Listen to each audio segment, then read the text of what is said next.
આપણે ભારતના લોકો, પણ આ લોકો કોણ છે?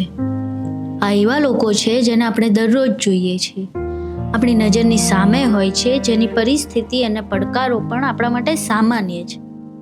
પરંતુ જ્યારે આપણા માટે તેમની પરિસ્થિતિ સામાન્ય બની જાય છે, ત્યારે માનવજાત તરીકે એક પ્રશ્ન થવો જોઈએ, આ સામાન્ય કેમ છે? આજે અમે તમને એવા લોકોને મળાવીશું જે પર્વતોમાં રહે છે, અને આ પર્વતો કોઈ પ્રકૃતિની સુંદરતા નથી દર્શાવતી, તે દર્શાવે છે માનવજાતનું કદરૂપું દ્રશ્ય. કારણ કે તે કચરાનો વિશાળ ઢગ છે અને તેમાં રમી રહ્યું છે આપણા ભારતનું ભવિષ્ય. ચાલો બંધારણના મૂળમાં રહેલા ભારતના લોકોને મળીએ. મારી આ બાજુ તમે કચરાનો ઢગલો જોઈ રહ્યા છો. આ બાજુ કેટલી બધી ફેક્ટરીઝ છે જેનો કચરો પણ અહીંયા છે, અને આ કચરાના ઢગલા ઉપર રમી રહ્યું છે આપણું ભાવિ. અમે હાલ આવ્યા છીએ અમદાવાદના સિટીઝન નગરમાં, જ્યાં સામાન્ય રીતે એવું હોય કે કચરાની ગાડી ના આવે કે સફાઈ ના થાય તો લોકોને નવાઈ લાગે, પણ અહીંયા કચરાની ગાડી કચરો નાખવા ના આવે તો કદાચ લોકોને નવાઈ લાગતી હશે. આમનો દિવસ પણ કચરાનો ઢગલો જોઈને થાય છે અને રાત પણ કચરાનો ઢગલો જોઈને જ પતે છે. ચાલો આપણે અહીંયા જોઈએ કે અહીંના બાળકો, અહીંના રહેવાસીઓનું જીવન કેવું છે, એ લોકો આ કચરાના ઢગલા સાથે કઈ કઈ સમસ્યાનો, કેવા કેવા પડકારોનો સામનો કરી રહી છે, અને સરકાર એમની રજૂઆત સામે શું જવાબો આપે છે. तबीयत तुम्हारी बहुत खराब रहती है क्या? કોઈને કચરાના ઢગલાના કારણે કોઈ બીમારી ખરી? શરીર મારે એક બાબુ ઓફ થઈ ગયો. नहीं तो कचरे के ढगले पर क्यों खेलता है? यहीं पे मेरा घर ही है तो याद आती है तेरी दोस्ती? हाँ बहुत. અહીંયા કોઈ સફાઈ તો શું જોવા પણ નથી આવતું. वोट मांगवा આવે છે? ખાલી વોટ માંગે, એ જ વોટ જ માંગે ખાલી. बारिश में इतना कीचड़ हो जाता है कि अपना बाहर भी ना जा सके. बेरर मार्केट में कीचड़ ही कीचड़ रहता है. हमारा मेरा भतीजा गुजरेगा. हाँ मतलब ये धुआं आता है तो होती रहती है. इसको टीबी है आपको टीबी है? और एमडीआर पेशेंट है. કચરામાંથી બીમારી છે, ધુવાળો થાય, આંખું ભરે છે, હાલત ખરાબ થઈ જાય છે. और कचरा ये अभी भी पड़ा है. हालांकि हमने जो है म्युनिसिपल कमिश्नर को भी कई बार लिखा है कि भाई आप गाइडलाइन का पालन तो करो कम से कम.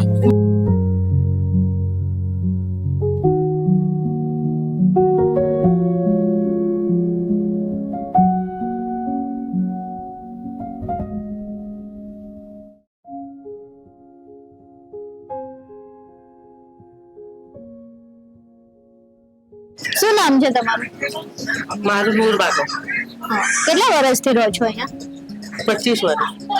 25 વર્ષમાં આ ઢગલો જે કચરાનો છે એમાં કઈ ઓછો થયો કે વધે છે? વધારે થઈ ગયો. પહેલા દૂર હતો?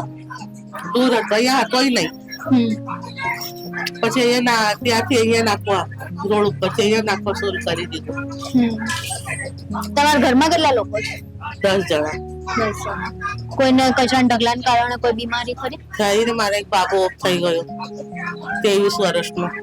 કચરાના ઢગલાથી શ્વાસ થઈ ગઈ હતી. અસ્થમા થયો? 25 વર્ષથી. આ રોડ ઉપર હતું, પીપલેજ બાજુ તો અહીંયા આવી ગયો ઢગલો. પહેલા અહીંયા આટલો નજીક નહોતો? નતું, જરાય નતું. तो પહેલા જ્યારે અહીંયા રહેવા આવ્યા ત્યારે આ ઢગલો આટલો નજીક જ હતો કે પહેલા દૂર હતો? दूर હતું. હા, કેટલો દૂર હતો? 100 મીટર જેવી દૂરી હતી. ऐसे 2016 ની જે ગાઈડલાઈન છે એ પ્રમાણે 200 મીટર સુધી કચરાનો ઢગલો એની કોર્પોરેશન નાખી શકે નહીં અહીંયા નિયમ પ્રમાણે. અને 2001 ની જે ગાઈડલાઈન હતી તે વખતે 500 મીટર નું ગાઈડલાઈન હતી કે 500 મીટર રેસિડેન્શિયલ એરિયા જો હોય ત્યાંથી જો હે 500 મીટર ની આસપાસમાં ડમ્પ કરવું ના જોઈએ. કેવી સ્થિતિ છે અહીંયા? ઢગલાના કારણે તમને કોઈ અસર થઈ રહી છે? ઓક્સિજન ઓછું મળે અહીંયા. ક્યાં ઘરમાં કોઈ બીમાર છે ને બા, કોઈ દિવસ આવે ને તો એમને ઓક્સિજન જ નથી મળતો. બરોબર. એમના અહીંયા રહેવા કે 8 દિવસ લાવીએ આપણે તે એમને તકલીફ વધારે થાય છે. ઓક્સિજન બરાબર નથી મળતું. અહીંયા રેસિડેન્સના લોકોને બહુ હેલ્થને હાનિ થાય છે આ પિરાના ડમ્પ સાઇડથી કચરાને લોકોને respiratory disease, kidney disease, TB, cancer, dengue, malaria वगैरह जो है बीमारियों થી લોકો અહીંયા પીड़ित છે। और किसी को तकलीफ होती है घर में? हाँ मतलब ये धुआं आता है तो होती रहती है। उसको टीबी है आपको टीबी है? और एमडीआर पेशेंट है और मुझे भी हो चुकी थी। डॉक्टर को पता है आप इधर रहते हो? हाँ तो ये कचरे के ढगले के बारे में कुछ बोला डॉक्टर ने? हाँ बोलते तो है वो क्या बोलते हैं? कि ऐसे इससे कुछ होता नहीं आपको, तो मैंने बोली कि नहीं सांस लेने में तकलीफ होती है जब धुआं बहुत हो जाता है, रात में सो नहीं पाते अगर बहुत धुआं हो जाता है तो। इधर और किसी को है ऐसे टीबी और सांस की तकलीफ? पता नहीं। हाँ सांस की है ना बराबर। उनके हस्बैंड को है। इधर कोई आता है कभी बात करने के कोई ढगला कम होगा या सफाई के लिए कोई आता है? पहले आ रहे थे 2-3 दिन से, फिर बंद कर दिए, बोले थे हटाएंगे इसको, 2-3 दिन काम करे फिर बंद कर दिए। और इधर ढगले पे बच्चे खेलते हैं? नहीं नहीं हाँ जाते बच्चे खेलने भी, उतराने तो उधर ही चलाते सब। અમારે કશું એન્ડોર નથી આપણને તમે કઈ કરતા નથી પછી એન્ડોર કઈ કામ તો કરતા નથી અમે તો અવાજ પહોંચાડી શકીએ કઈ નથી પહોંચાડતા અમે જોયું છે તમારી ઇન્ડોર કોઈ કઈ તમારે દેખાતી નથી કઈ ઇન્ડોરમાં કે તમે અમારી અવાજ પહોંચાડી છે उनके यहाँ बहन तुम जाके देखो पूरा घर के पास कचरा आएगा, बेचारे ऐसे में रहकर उनकी हालत है कैसी हो, कितना नजदीक है, खबर है ना? बताओ છો તમારું ઘર? છેલ્લે છે ને ले जाओ जाओ। આ કચરાનો ઢગલો એકવાર પડી ગયો તો હા અમારો રસ્તો બંધ થઈ ગયો બધો રજા તો કહી ને કે બધાને જો તકલીફો છે અમને એકલા નહીં અહીંયા બધા બીમાર કેટલા બધા ગુજરી ગયા અહીંયા આ શ્વાસની તકલીફ થાય છે તો અમારે પણ આગળ મળે છે જતી રહેવાની અહીંથી નહીં રહેવાનું કેમ કે હા અહીંયા કોઈ સાંભળતું નથી કોઈ કરતું નથી કામ કચરો હટી જાય ને બધું સારું થઈ જાય એ કે 2025 ચોક્કસ હટી જશે ક્યાં હવે 2026 લાગી ગઈ और तुम इधर ये डंपिंग यार्ड पे खेलते हो कचरे के ढगले नहीं पर? मैं नहीं जाता, बाकी ये सब खेलते हैं, मैं नहीं जाता, मेरे को नहीं अच्छा लगता। बास आती है, मच्छर काटेंगे, बीमार हो जाता है घड़ी पड़ी सब यहाँ पे। तू भी बीमार हो जाता है? क्या होता है? सांस की प्रॉब्लम होती है, फिर क्या बोलते हैं बुखार आता है, सर्दी हो जाती है, खांसी आने लगती है। डॉक्टर को दिखाया, डॉक्टर क्या बोलते हैं? डॉक्टर बोलते हैं यहाँ से घर खाली कर दो, कचरा पेटी के हिसाब में आती है। अच्छा नाम था वो भूल गया अभी। नहीं बे अच्छा कुत्ता। क्या हुआ था उसके साथ? हम लोग को जा रहे थे, उन्होंने बोला आप पे जाते हैं, तो उधर चौकुट और दलदल था ना, तो हमकी पेटी नहीं आती अंदर पड़ी थी, उन्होंने बोला मैं जा रही हूँ, मैंने बोला मत जा, तो कूद गया ना तो मर गया। तो मेरे मामा ने सबका हमने लेके काटे ना उसको, तो उसका पेट फाड़ा तो कीड़ा पड़ गया, मर गया। उसके अम्मी पापा इधर ही रहते हैं? एवन में खाली भी कर दिया उन्होंने घर। अभी नहीं रहते इधर? याद आती है तेरी दोस्ती? हाँ बहुत।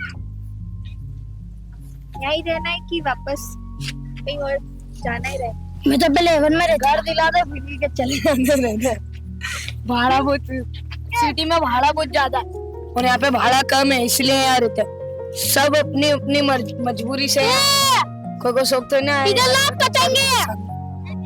घर मिल जाए कोई अच्छी जगह तो चले जाओ, ये कचरा पेटी छोड़ के ना यहाँ पे थंबे लगाते ना रोड बनाते ना कचरा पेटी हटाते, सुबह में उठते कचरा पेटी का मुंह देखना पड़ता।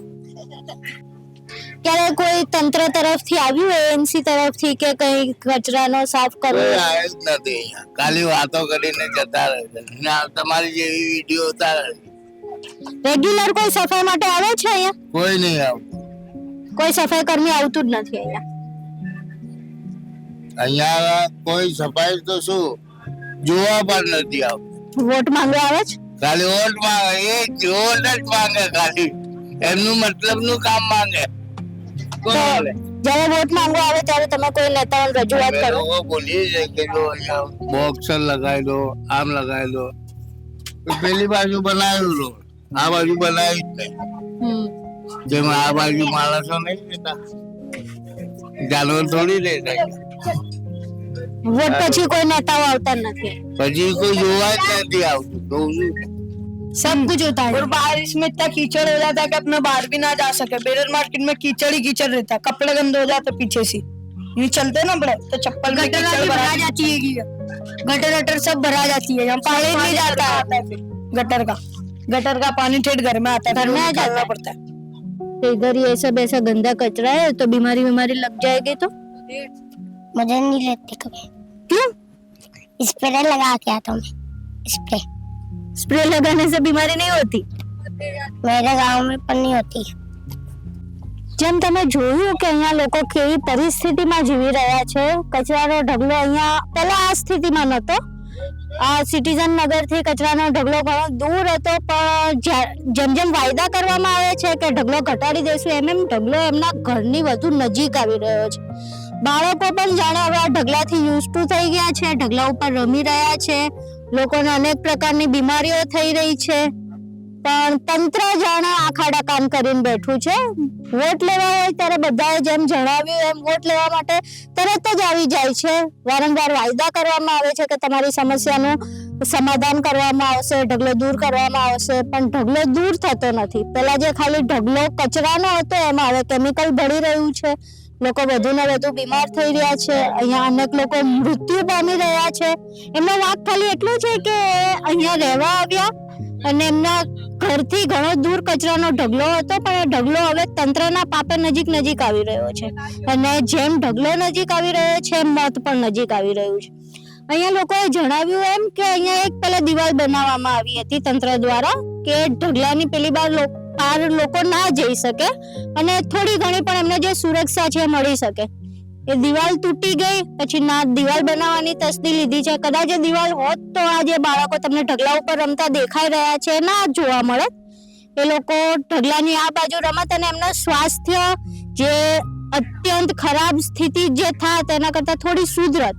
બાળકો હજુ નાના છે, કદાચ એમને નથી ખબર કે કેવી ગંભીર સમસ્યાનો સામનો કરવા જઈ રહ્યા છે, પણ હવે જાણે આ જ અહીંના લોકોનું જીવન બની ગયું છે અને તંત્રને સાંભળવાની કોઈ જ તસ્દી લેવી નથી।